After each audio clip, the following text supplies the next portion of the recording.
ठरलं तर मग या मालिकेच्या 28 एप्रिलच्या प्रोमोमध्ये आपण असं पाहणार आहोत की आता सुरुवातीला प्रियाला वाटत होतं की ती आपल्या सौंदर्याने आणि जाळ्याने अधिराजला फसवण्यात यशस्वी झालीये.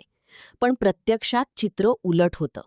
अधिराज प्रियाला सुनावतो की तुला वाटत होतं तू मला फसवतेस, पण खरं तर आम्ही तुला आमच्या जाळ्यात ओढत होतो.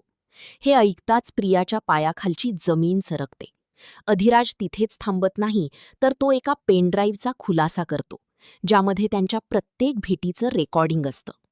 नेहमी शांत राहणारा अश्विन यावेळी मात्र कमालीचा संतापलेला दिसतो. प्रिया नेहमीप्रमाणे हे सगळं खोटं आहे असा बनाव करण्याचा प्रयत्न करते, पण अश्विनचा संयम सुटतो. तो स्पष्ट शब्दांत सांगतो, खोटेपणा तू करतेस तन्वी.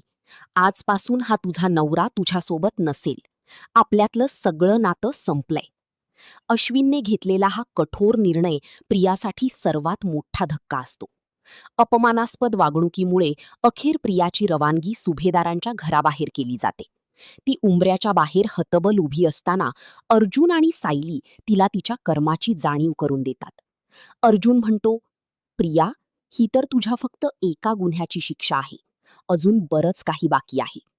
सायली म्हणते, आता तुझे एक एक सत्य आणि तुझे एक एक काळे कारनामे जगासमोर येतील. ही तर फक्त सुरुवात आहे.